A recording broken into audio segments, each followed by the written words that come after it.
আসসালামু আলাইকুম। কেমন আছেন সবাই? আশা করি আল্লাহর রহমতে সবাই ভালো আছেন। আলহামদুলিল্লাহ আমরাও ভালো আছি। আজকে দেখাবো গরুর মাংস ভুনা। আর এটা হচ্ছে আমাদের খুলনা বিভাগের ঐতিহ্যবাহী গরুর মাংস ভুনা। কিভাবে হোটেল স্টাইলে রান্না করা যায় সেটাই শেয়ার করব। তাও আবার টিপস সহ। তো অবশ্যই ভিডিওটা শেষ পর্যন্ত দেখবেন। যারা আমাকে পছন্দ করেন তারা প্লিজ প্লিজ আমার চ্যানেলটি সাবস্ক্রাইব করে আমার পাশে থাকবেন। তো চলুন দেখা যাক কিভাবে রান্না করি। তো এখানে কিন্তু আমি 1.5 কেজি মতো গরুর মাংস নিয়েছি, আর এই মাংসটা কিন্তু হাড্ডি বাদে নিয়েছি। মানে এখানে আমি মাংসটা একটু চর্বি সহ নিয়েছি, আর মাংসটা আমি একটু ছোট ছোট করে কেটে নিয়েছি, মানে কিউব কিউব করে কেটে নিয়েছি। খুব একটা বড় সাইজ কিন্তু আমি রাখি নাই, যেহেতু আজকে পানি ছাড়াই কিন্তু মাংসটা রান্না হবে। তো অবশ্যই কিন্তু শেষ পর্যন্ত দেখবেন, তা না হলে অনেক কিছু মিস করে যেতে পারেন। আর আমার বকবক করার কারণ বরাবরই বলতে চাই এইটাই, যে আপনাদেরকে আমি ভালোভাবে বোঝাইতে চাই। এর জন্য যারা বিরক্তি হন তারা প্লিজ আমার ভিডিওগুলো দেখবেন না, আর যারা আমাকে ভালোবাসেন তারা অবশ্যই দেখবেন। তো এখানে আমি একটা কড়াই নিয়েছি যেটাতে আমি রান্না করব, আর এই কড়াইয়ে কিন্তু আমি সরিষার তেল দিব। তো এখানে আমি 200 গ্রাম সরিষার তেল দিব, আর তেলটা একটু বেশি পরিমাণে দিতে হবে এই গরুর মাংসটা ভুনা খেতে গেলে। তো এটা যেহেতু আমাদের খুলনা বিভাগের, তো অবশ্যই এই স্বাদটা পেতে গেলে আমার ভিডিওটা একদম সেম সেম ফলো করতে হবে। আর এখানে 100 গ্রাম দিয়ে দিচ্ছি আমি সাদা তেল। তো সাদা তেলটাও কিন্তু দিতে হবে, তা নাহলে একেবারে পুরা সরিষার তেল দিয়ে যদি রান্না করেন তাহলে হালকা একটু গন্ধ লাগতে পারে তেলের। তো এর জন্য অবশ্যই এই টিপসটা ফলো করবেন। একটু সয়াবিন তেল কিন্তু একটু মানে দিতে হবে, মিক্সড করে দিতে হবে। তো এখন মাংসগুলো আমি সব দিয়ে দিলাম। আজকে কিন্তু আমি মশলা দিইনি, আর মশলাটা আগে থেকে মাখিয়েও দেয়নি, আমি এর ভিতরেই দিব। তো অবশ্যই কিন্তু হচ্ছে শেষ পর্যন্ত দেখবেন। তো আমি এখন একে একে সব মশলা অ্যাড করে দিব। তো এখানে আমি হচ্ছে দিয়ে দিব আদা বাটা 1 চা চামচ পরিমাণে। আর পরিমাণটা আপনারা বুঝে দিবেন, যেহেতু আমার এখানে 1.5 কেজি পরিমাণে আছে মাংসটা। আর মাংসটা আমি ছোট সাইজ করে কেটে নিয়েছি, মশলাগুলো সব যাতে করে ঢুকে যায় আর ভালো মতো গরুর মাংসটা ভোনা হয়। তো এখানে রসুন বাটা 1 চা চামচ, পেঁয়াজ বাটা 1 চা চামচ আমি দিয়ে দিলাম। আর কাঁচা ঝাল বাটাটা আমি দিয়ে দেবো এখানে 1/2 চা চামচ পরিমাণে। এটা কিন্তু স্বাদের জন্য, তো অবশ্যই কিন্তু স্কিপ করা যাবে না, দিতে হবে। আর লবণটা দিচ্ছি স্বাদ মতো। আমার এখানে 1 চা চামচের একটু আমি বেশি দিচ্ছি, একেবারেই দিচ্ছি। তো আমার একটা আন্দাজ হয়ে গিয়েছে এর জন্য। আর আপনারা যারা আন্দাজ নাই তারা কিন্তু এভাবে দিতে যাবেন না, অবশ্যই বুঝে শুনে দিবেন। আর এখানে আমি হচ্ছে শুকনো ঝালের গুঁড়াটা দিচ্ছি। তো আমি 1.5 চা চামচ পরিমাণে দিচ্ছি, আপনারা ঝালটা যেরকম খাবেন সেরকম দিবেন, কোনো সমস্যা নেই। আর এখানে আমি জিরা গুঁড়া দিয়ে দেবো এখন 1 চা চামচ পরিমাণে। তো আমি কিন্তু হলুদ গুঁড়াটা এখন দেব না, এটা অবশ্যই এই টিপসটা ফলো করতে হবে, হলুদ গুঁড়াটা পরে দেব। তো এখন আমি হচ্ছে কিন্তু গরম মশলাটা দেবো। আর এটা কিন্তু জয়ত্রী, জয়ফল, এলাচ এবং দারুচিনি, লবঙ্গ মিক্সড করে একটা মশলা তৈরি করে নিয়েছি, তো এটা কিন্তু দিব। তো ওই মশলাগুলোর নাম বলেছি, আপনারা এগুলো তৈরি করে নিতে পারেন। আর এখন ভালোভাবে মশলাগুলো আমি একটু কষিয়ে নেড়েচেড়ে নিব। তো মাংস থেকে কিন্তু পানি ছাড়া অলরেডি শুরু হয়েছে, আর ঢাকনা দিয়ে ঢেকে দিলে অনেক পানি উঠে যাবে। তো যেহেতু হাড্ডি বাদে নিয়েছি এর জন্য আমার কিন্তু পানি দিয়ে রান্না করব না। তো অবশ্যই এই সময় যদি আপনাদের পানি লাগে কারোর, তো অবশ্যই 1 কাপ পরিমাণে দিতে পারেন। আমার লাগেনি তাই আমি দেইনি।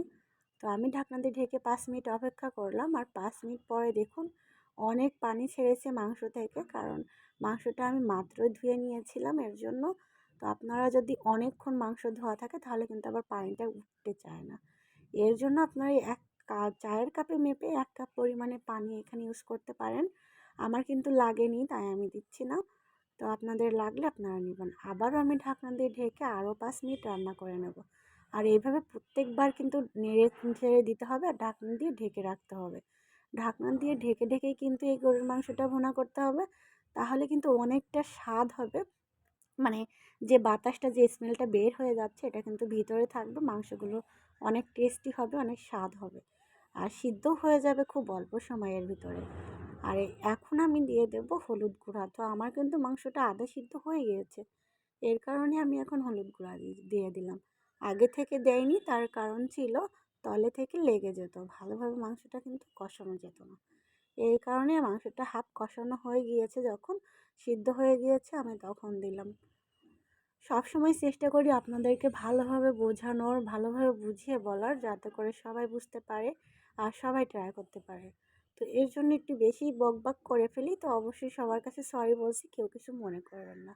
আর এখন আমি দিয়ে দিচ্ছি গোটা রসুন। এটা হচ্ছে চায়না রসুনগুলো, বড় বড় রসুনগুলো, এরকম কোয়া বড় দেখে নিতে হবে। তো এখানে আমি 2টা রসুন নিয়েছিলাম। তো এখন কিন্তু রসুন দিতে হবে। রসুনটা দিলে এই পর্যায়ে দিলে কিন্তু সেই খুলনার যে মেনটা বলেছি, যে খুলনা বিভাগের যে মেন গরুর মাংস ভুনার যে স্বাদটা, সেটা পেতে গেলে এই পর্যায়ে আসলে রসুনটা অবশ্যই দিতে হবে। চুইও দিতে পারেন, আমি আজকে চুই দিব না, শুধুই রসুন দিচ্ছি। আপনারা চাইলে এই পর্যায়ে চুইটাও দিয়ে দিতে পারেন। আবারও ঢাকনা দিয়ে ঢেকে রাখলাম, আবারও 5 মিনিট রান্না করে নিলাম। তো আমার মোট কিন্তু এখানে 35 মিনিট সময় লেগেছে, আর টোটাল নামিয়ে আমার সময় লেগেছিল 45 থেকে 50 মিনিট মতো। তো এরকম সময় কিন্তু নিয়েই, হাতে নিয়েই মিডিয়ামে রাখতে হবে গ্যাসের আঁচটা, আর এরকমভাবে রেখে কিন্তু কষিয়ে কষিয়ে রান্না করতে হবে। তো যে তেল ছেড়েছে মশলা, সেটা দিয়ে কিন্তু রান্নাটা কমপ্লিট হয়ে যাবে। আর যেহেতু মাংসটা সিদ্ধ হয়ে গিয়েছে, তাই এখন বারবার ভালোভাবে কষিয়ে কষিয়ে আমি রান্না করে নেব। এখন আর ঢাকনা দিয়ে ঢাকার কোনো প্রয়োজন নেই। তো সবসময় চেষ্টা করি নতুন নতুন ভিডিও নিয়ে আসার আপনাদের সামনে। জানি না কেমন লাগে, যাদের ভালো লাগে তারা প্লিজ হচ্ছে কমেন্ট করবেন, আর অবশ্যই অবশ্যই সাবস্ক্রাইব করে আমার পাশে থাকবেন। তো ভিডিওটি ভালো লাগলে অবশ্যই একটি লাইক দিবেন। তো আমার কিন্তু দেখুন রান্নাটা প্রায় হয়ে গিয়েছে, অনেক সুন্দরভাবে রান্নাটা আমার হয়ে গিয়েছে। আমি কাছ থেকে কিন্তু দেখিয়েছি যে কতটা সুন্দর হয়েছে। আমি একটা মাংস উঠিয়ে কিন্তু খেয়েছি, অনেক সুস্বাদু হয়েছে, অনেকটা নরম হয়েছে।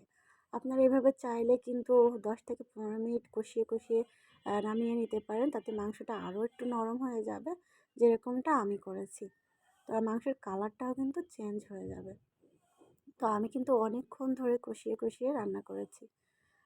তো মাশাআল্লাহ, আমার কিন্তু রান্নাটা প্রায় হয়ে গিয়েছে।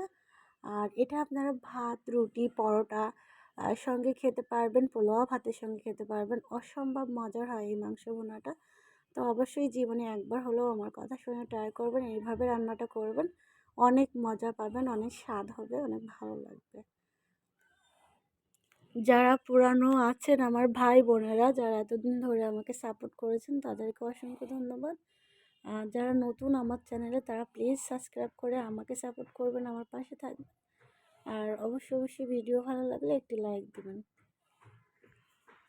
তো আমি কিন্তু 10 মিনিটের বেশি ধরে কষাচ্ছি, আর অনেক সুন্দরভাবে কিন্তু আমি রান্নাটা করেছি। মাশাআল্লাহ, রান্নাটা আমার হয়ে গিয়েছে। আর এ পর্যায়ে আমি হচ্ছে গ্যাসটা অফ করে দিয়েছি।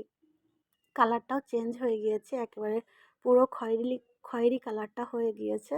মানে হচ্ছে একেবারে কালা না, তবে খয়েরি কালারটা কিন্তু ভালো লাগে। ওইটা হয়েছে লাইটের কারণে একটু 19-20 দেখাচ্ছে, কিন্তু কালারটা মাশাআল্লাহ বাস্তবে অনেক সুন্দর হয়েছে। তো এইভাবে ট্রাই করলে বুঝতে পারবেন যে কতটা মজার হয় এই গরুর মাংস ভুনাটা।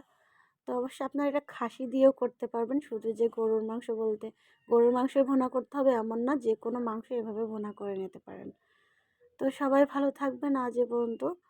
আর সবাই আমার জন্য দোয়া করবেন, আমিও আপনাদের জন্য দোয়া করি। আর আপনারা সবাই ভালো থাকবেন, সুস্থ থাকবেন, এই কামনাই করি। আল্লাহ আমাদের সবাইকে হেদায়েত দান করুক, ভালো রাখুক, সুস্থ রাখুক। তো রান্নাটা হয়ে গেল মাশাআল্লাহ, এখন চলে যাব খেতে। তো সবাই ভালো থাকবেন, আল্লাহ হাফেজ।